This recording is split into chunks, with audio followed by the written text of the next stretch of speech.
The San Antonio Spurs lucked out last night by landing Victor Wembenyama with the number one overall pick in the NBA draft lottery. Now, as soon as the lottery was revealed, obviously, it was basically a reveal party for who gets Victor Wembenyama, not who gets the number one pick. But this is interesting because they get to add him to a core of Devin Vassell, Keldon Johnson, and several other young players, as well as the fact that Greg Popovich is still coaching this Spurs team. So we're going to be breaking down this whole situation. Make sure to stick around to the end of the video, hit the like button, leave me a comment, and hit the subscribe button as it really helps out in the YouTube algorithm. Now, this is franchise changing for the Spurs.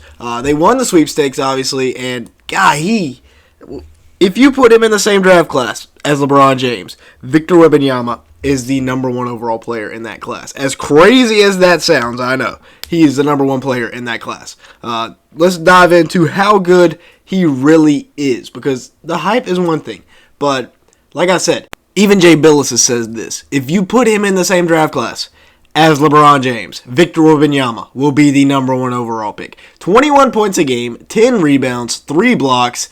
Dude is just off the charts, both athletically and just 7'5". He dominated the best French league. I believe they're in the championship right now, or their conference finals, something like that. But in 3 years, he projects to be not only the best player offensively in the NBA, but also the best defender in the NBA.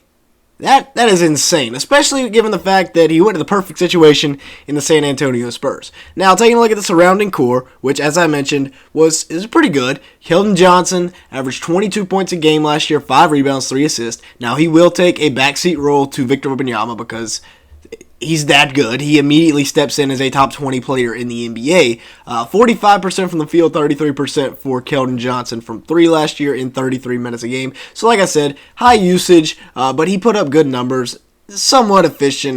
There's definitely a lot of room for improvement, but he's 23 years old, so you can't complain too much about that. And then Devin Vassell over here, averaging about 18.5 points a game, 3.9 rebounds, 3.6 assists.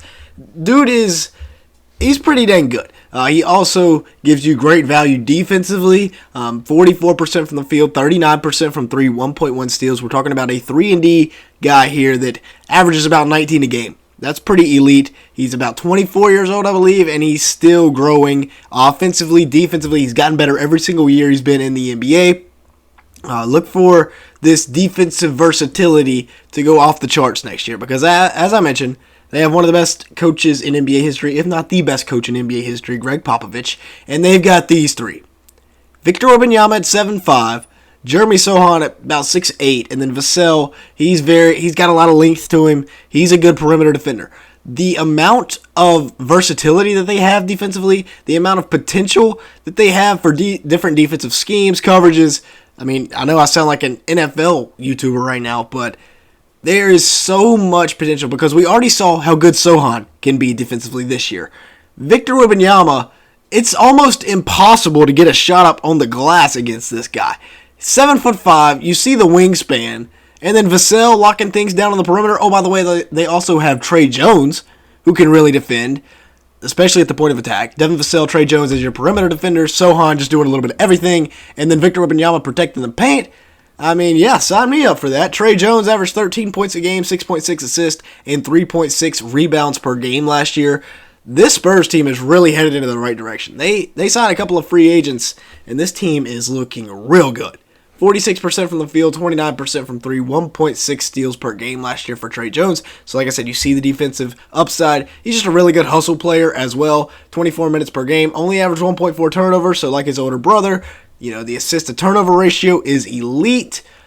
The Jones brothers are the king of that in the NBA world right now. Now, my sleeper for this Spurs team next year is going to be Malachi Branham. 10.2 points per game, 2.7 rebounds, 2.9 assists per game this year for the Spurs. I really liked him coming out of Ohio State. I thought he had a lot of upside as a prospect, but he also had a very, very high floor. 44% from the field this year, which is good for a rookie. 30% from 3 can definitely improve. 23 minutes per game. So I expect him to get 6 or 7, maybe even 8 or 9 more minutes per game next year. I don't know if he'll crack the starting lineup, but his per 36 numbers were pretty good this year, so I expect him to take a big leap in his sophomore year. Yeah, Malachi Branham is my sleeper on this San Antonio Spurs team. Now, a couple of guys that I think will probably get traded, my trade candidates on this Spurs squad. You got Devontae Graham, who's still scheduled to make about $36 million over the next 3 years, and then Doug McDermott, who is on an expiring deal, so maybe you just stick with him and eat that contract for the rest of the year. But if not, then you can always look to trade him. Same thing, Devontae Graham. Maybe he's the backup point guard at the beginning of the season, but I think they will look to deal him towards the end of the year. So would not be shocked at all if both of these guys are gone. Although Doug McDermott, really good shooter. Both of them pretty good shooters, actually. Now, they do have, like I said, a lot of cap room. And a couple of good free agent signings could put this team over the top. They have $50 million in cap to go along with a great young core. But, man, Pop is aging. They've got all the cap room in the world. They got the number 1 pick, a generational prospect. Could we see a big move coming? Oh, by the way, they also have a ton of draft capital over the next few years. With the Spurs winning this lottery, their future looks so good. Look at all these picks. 2023, well, they get Charlotte's unprotected pick next year. Actually, I think it is unprotected next year. They have their own. Then in 2025, they have their own Atlanta and Chicago's. That Chicago pick looks also good right now because that Bulls core is aging and it's not looking good. Zach LaVine could be wanting out. In 2026, they have their own and Atlanta's. And then in 2027, they once again have their own and Atlanta's. This is shaping up beautifully for the San Antonio Spurs. They look like geniuses once again. Already known as one of the best front offices in the league. Man, they're looking good right now. And the potential lineup for next year, now this is very young. I believe Keldon Johnson will be the oldest player on here at 24 years old. Of course, Victor Wembenyama, 19. Jeremy Sohan was, I believe, the youngest rookie in the league last year. If not, he was close to the top. Vassell still on his rookie contract. Trey Jones still on his rookie contract. There's a lot of youth, so there's going to be a learning curve, which is why, maybe they sign a veteran shooting guard to come in and bring like Keldon off the bench. Keldon off the bench would be cool. I don't know how much he would like that, though. He's used to being the best player, and then all of a sudden you're asking him to come off the bench. But then again, I guess it wouldn't really matter what he thinks about it if Pop decides to bring him off the bench. Or, you have so much cap. You got like $50 million, so you could go out and trade for a big-time superstar. The bench is all right. Devontae Graham, the bench is actually pretty bad. You really got Malachi Branham and Zach Collins coming off the bench. Other than that, I put Ryan Rupert on here. I'm not sure who they will try to pick later in the first round, early in the second round, because they do have a high pick in the second round. But McDermott, Devontae Graham, like I said, are trade candidates. They do have Blake Wesley hiding down deep on the depth chart. So maybe we see some Blake Wesley run this year. But like I said, the bench is not good.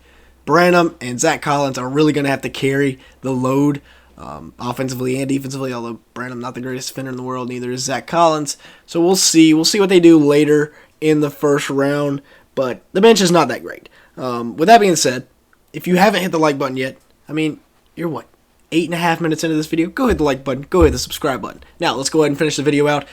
This franchise has changed overnight. Victor Wembenyama, you can't put into words how good of a prospect he is, especially when the fact that we're talking about he could be better than LeBron James, who currently, if he wins this next championship, the GOAT debate is getting serious.